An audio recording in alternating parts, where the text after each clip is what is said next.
Hey folks, how you doing? Dave McRae here. So in this video, I want to talk about what I believe, what I feel is the greatest death scene in the history of slasher films. Full stop. For me, this is the greatest, most terrifying death scene in the history of slasher films. Full stop. And what am I talking about? I am talking about Tina's death scene in the original A Nightmare on Elm Street from 1984. Now listen, there are a lot of slasher films out there, and there are a lot of death scenes in those slasher films out there. But for me, this is the greatest, most terrifying. And it's not just because of the climactic ending. I mean, yeah, that's what we all remember. That's what we all love to talk about, and we're going to talk about it.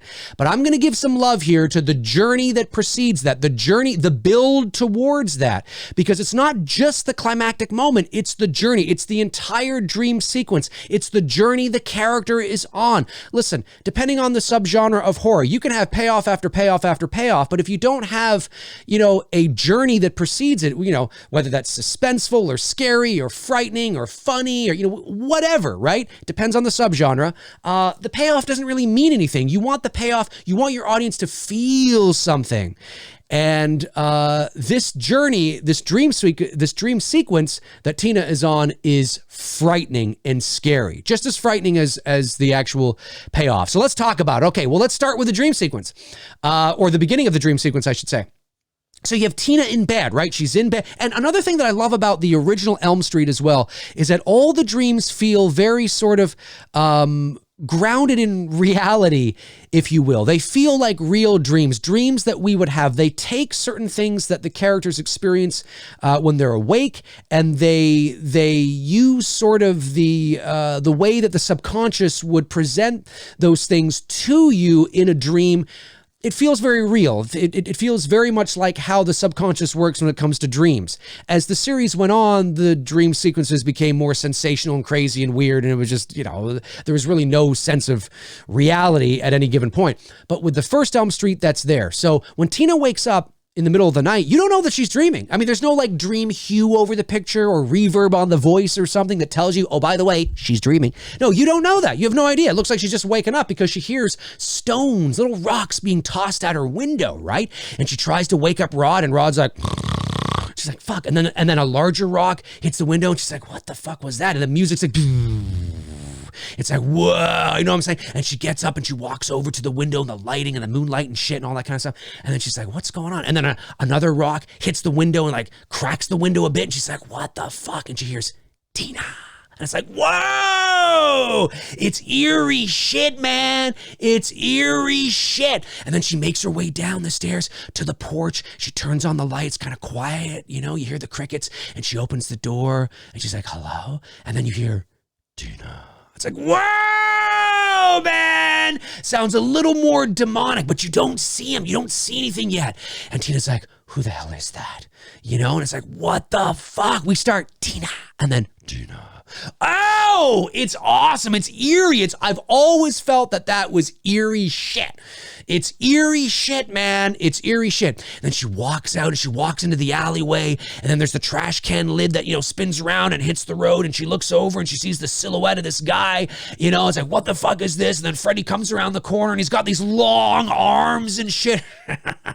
Tina. And he's like scraping the glove on the side there. And it looks like a Salvador Dali painting. It's really surreal and eerie. It's very eerie looking. Now, at this point in the movie, if you didn't think she was dreaming, you're probably putting two and two together now. You're like, yeah, she's probably dreaming. But really cool shit, man. Really cool shit. And this is the coolest part for me of that alley sequence. Now, a lot of people are going to say, if I was to ask you, what's the coolest part of the alley sequence? You would say, well, the long arms. Yeah, absolutely. From a visual standpoint, that's fucking creepy. That's eerie. That's scary. 100%. I agree with you. But it's this moment that just brings it all together, right? And it's the moment where Tina says, please, God. And Freddy stops, throws up the glove, and is like, this is God.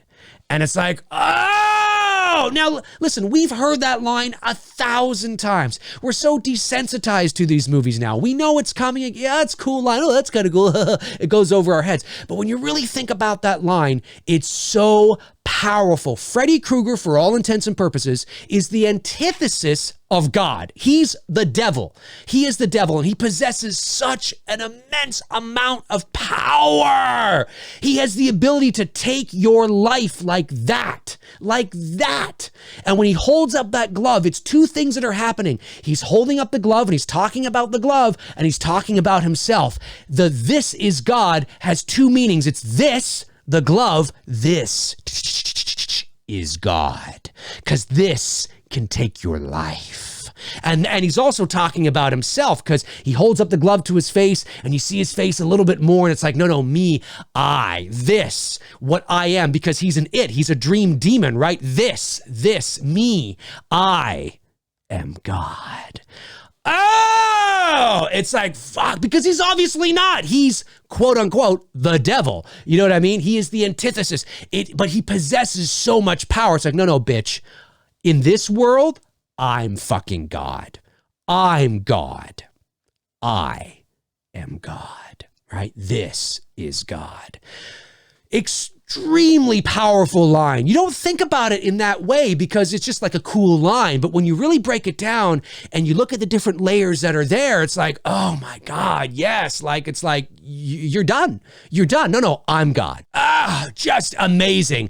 And then of course, she leaves there, runs the other direction, runs into Freddy, and it's like, fuck, she takes off from there, runs towards the house. And then we have a little humorous moment, right? Where Freddy, is like, hey, Tina, watch this, and he's like, the green slime coming out of his fingers. And some people have said, well, there's Freddy being humorous there. And it's like, yeah, I mean, yes, he's being a little tongue in cheek. Sure. But it's still creepy. Everything that encompasses the whole dream sequence is frightening and terrifying.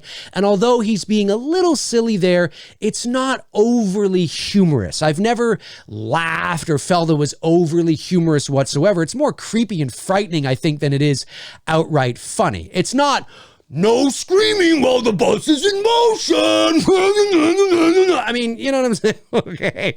I mean, there's, hey, Tina, watch this. And then there's that shit. Okay. And then we finally get to the climactic moment of the dream sequence, right? And she's in bed, and then Rod wakes up and there's somebody in there, and then we see cuts happening and shit. And then she like rolls onto the fucking wall and up the wall onto the ceiling. And it's like, holy shit. Like, I can imagine being a teenager in 1984, going to the movie theater and watching this unfold. You'd never seen anything like it. It was like, what the fuck? I mean, listen, I was 5 when the first Elm Street came out. I probably saw it for the first time the next year, probably when I was 6.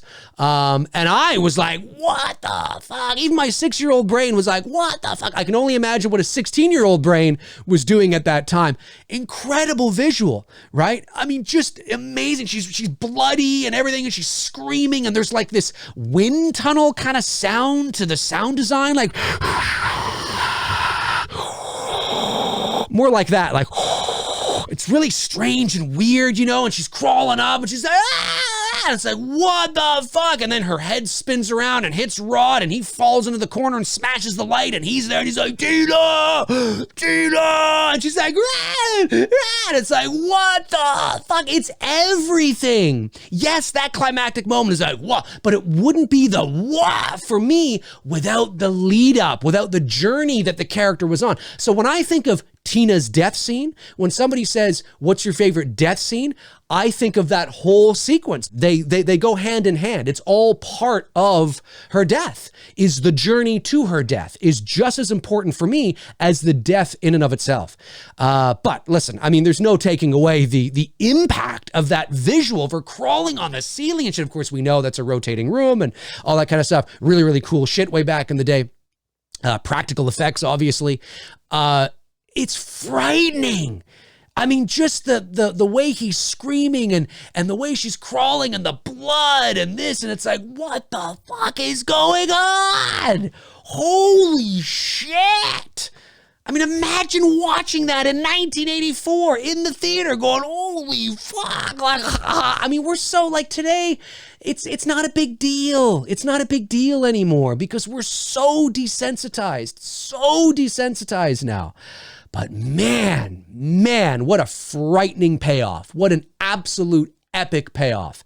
And then, of course, she falls from the ceiling naked, hits the bed, blood splatters all over Rod, and he, like, you know, flies out the window. Who did this? I'm going to kill you. Who did this? And then Glenn and Tina open the door, or Glenn and Nancy open the door, and there's blood all over the wall. And it's like, what the fuck? Can you imagine? Like, imagine that happening. Think about that for a moment. Think about that. Think about it. You're Glenn, you're Nancy. You're having a sleepover with your buddies, you know, whatever, right? You hear that in the middle of the night. You're like, what the fuck? You get up, you try to get into the room, you can't. What the fuck is going on?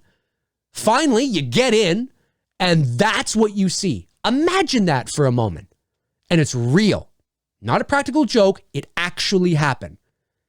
Terrifying. Terrifying. Holy shit. Imagine being Rod.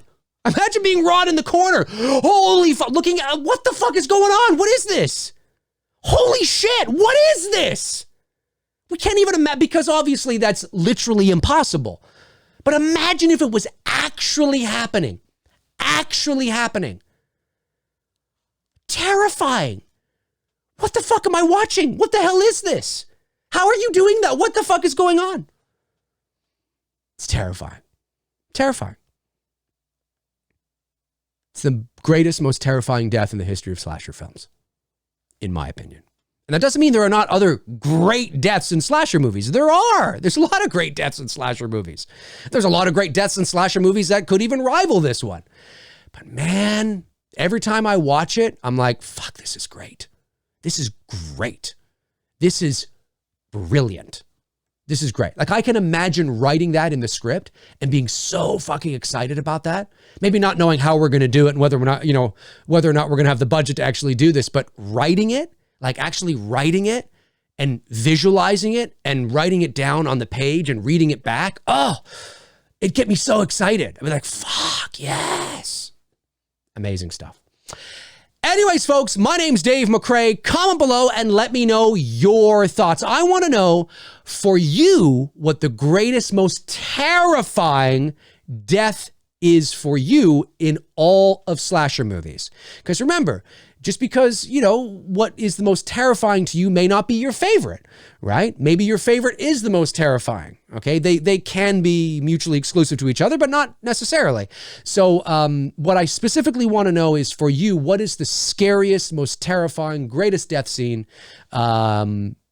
in the history of slasher films for you? Maybe it's Tina's death scene. Maybe it's not. Maybe it's something else. Comment below and let me know. My name's Dave McRae. If you want to follow me on Facebook, you can at facebook.com/manythingsdavemcrae. That's where I tend to post in the meantime and in between time when I'm not posting here. All my links are in the description. Check them out until your heart's content. And when your heart is content, check them out again. Yeah, that's going to do it for me. Man, I'm telling you.